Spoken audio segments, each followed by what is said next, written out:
The energy of a wealthy, abundant, well-paid, empowered woman is an energy, right? It is a thing of its own. I would say it's also a way of doing business. It's a way that we can go about living our lives that really creates an experience of abundance throughout. But we have to allow ourselves to step into that, right? And to dive into that energy. And what I find is that a lot of people are stuck in a past identity, right? We're stuck in an old belief set. We're stuck in a different paradigm about who we are and what's possible for us that may not even be relevant to our present, right? That may not be even connected in the slightest way to the dreams and the visions that we have. So one of the things that I see is this energy of the present, right? Really stepping into the now, because there's a time and a place to summon the past, right? When we want to consciously process and heal things, when we want to gain wisdom, or we're looking for more discernment, when we want to tell stories, when we want to share evidence, we want to be the expert in our field, right? Those are beautiful ways that we can share the past, right? As an illustration of how far we've come. You know, in order for us to create a new identity, we have to become present and expect ourselves to be something different, right? We have to expect it with certainty. We have to decide right now in this creative moment that we can become that woman that we've never been, right? And we can trust her to lead us into that new territory. We can trust her to lead us through the challenges, through the initiations, through the different events that really are going to be part of the energetics of expansion. Because here's the thing, you guys, whatever reality you are living right now is 100% a match and a frequency to you, right? So if you're living a reality where there's not as much money in the bank account as you would like, right? Or not as much money is flowing in through your business as you would like, that reality is a match to you. It is an energetic frequency. It is a currency, right? That you're emanating. And here's the thing that I want to get clear about, and this was coming through loud and clear. I just went for a walk and I was like, oh, I need to get on live and have this conversation, because one of the things that I think is really important for us to remember, and I think it's a big myth, right, is that something outside of ourselves is what's going to make the difference and going to change everything for us, whether that's money in the bank account or somebody who loves us or the right degree or a better spreadsheet or, the opportunity of, whatever it is, right, that's going to somehow solve our problems. But the reality is, and we have to start building this state of consciousness that doesn't allow us to believe that lie, right? And to remember that we are actually the source of our supply, right? That we don't attract abundance to us, we express abundance through us, right? And there's a distinction there. And it's a really, really important one, because when we are expressing abundance of that wealthy, abundant, empowered woman, right, who's well paid. And so I want you to tune into that and really tap into that, right? What would that be like? What would that be like to be her? What is the energy that she brings forward? How does she approach her life? How is she investing in her life, right? And I get that this is an expansion. Maybe a little bit over 20 years ago, I started doing this work, and I was in a very different state, right? I didn't have any money. I was giving away all my work for free. I think that year I probably had an earned income credit on my tax return. Right? Like there was literally zero money. The government was giving me money back on my taxes, right? There was nothing for me to pay out. Very quickly, when I started to do this work, I started to shift my identity, right? I started to shift who it is that, how it was that I perceived myself, right? What was possible for me. And it was not like some sort of realistic timeline, you guys. It wasn't like I made no money and then the next month I made like $2,000, then I made $10,000. And then from there I jumped to 20,000 and then I jumped to this. No, within 3 months time, I went from making no money to signing $100,000 contracts with clients, right? It made no sense, right? And this is the work that happens when you start to jump into changing your identity, becoming the abundant, empowered, and wealthy woman. Since then, within 7 years from there, I had millions of dollars in my bank account. It has only grown exponentially, right? I've been able to give hundreds of thousands of dollars away to charity, right?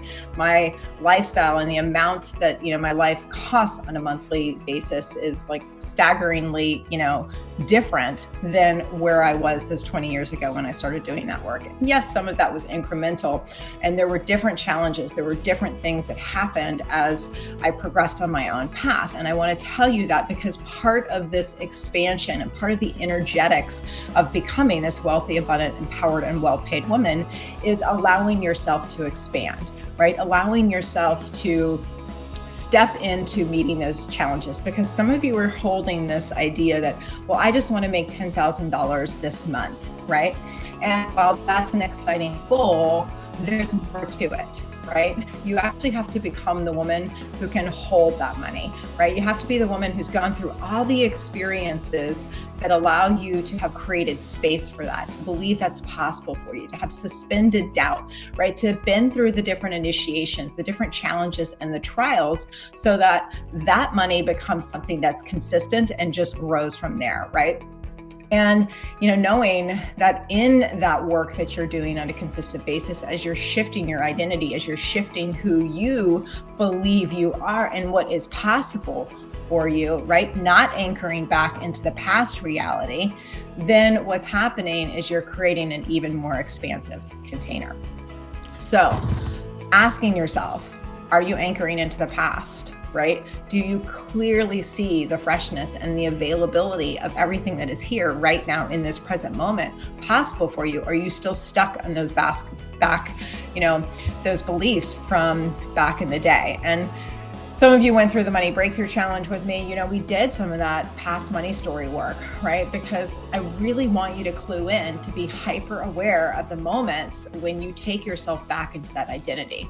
I've always been someone who, loses their money, or I've always been, in the past, I've been this way with money, or I've always struggled with this, or I have always, right? These are the kinds of sentences that you might be speaking or you might be thinking that are anchoring you back into the past, and they have an emotional charge to them. And as a person who is expressing abundance through you, right, you have an energetic attractor field around you, right? You have an energetic to your body, right? And so those belief sets, and words and thoughts like that are anchoring you back to a past energetic, right? So in order to really expand, you have to expand your belief set, right? You have to believe that something else is possible for you, right? That even if you had a legacy of lack and, scarcity, that you can create something different for yourself. And it doesn't mean that you have to believe and know like every step that's possible, right? Because God, the universe, infinite intelligence source, is not up there saying, okay, well, she believes, so now she's worthy of her desire. It does not work that way. What you have to have is enough faith to ask for what you want, right? Because it's in the asking that then the reciprocity of receiving can come through, right? Not necessarily in the belief. You don't have to know all the steps. That's not your job. What you do have to have is faith in yourself and that your desire is for you. That's what I mean when I say belief, right? And allow that to express through. So here's the thing. You have your present moment right now, and you are someone who is expressing abundance through you. So tapping in to what does it mean for you to be that empowered, abundant, and wealthy woman, right? What are the energetics of that? How is she behaving? How is she investing? What is her life like, right? And what would it be like to tap into that even more powerfully on a day-to-day basis? And why is this even important to you, right? Why does this even matter? I really want you to tap into that energy and to use this as an exploration even after this live, is done. I want you to really tune into, why does this matter? For me, I know that I had an epiphany point in my late 20s when I started doing this work that, if I didn't change my relationship with money, then I was not going to allow abundance in every sense of the word to flow into my life. I would continually cap it, stop it, thwart it, block it, limit it. And, I knew that I came from this legacy of lack and scarcity, and I didn't want to continue that forward generationally, right? I don't want my daughters to believe that take struggle and hard work, to earn their worth, right? I didn't want them to have the same sort of money story as me. And even at that point, I knew that if I didn't do that work, that I wouldn't let the basics of even love flow into my life, because to me, that's what abundance is, right? That's what being wealthy means, right? To me, wealthy is being vibrant, it's being healthy, it's full of well-being, it's allowing financial currency to flow, right? It's allowing all of the good richness of life to flow through us, right? To allow our greatest joys to enrich our lives. And so to me, that was the work. I had to do that work. And it was as simple as making the decision.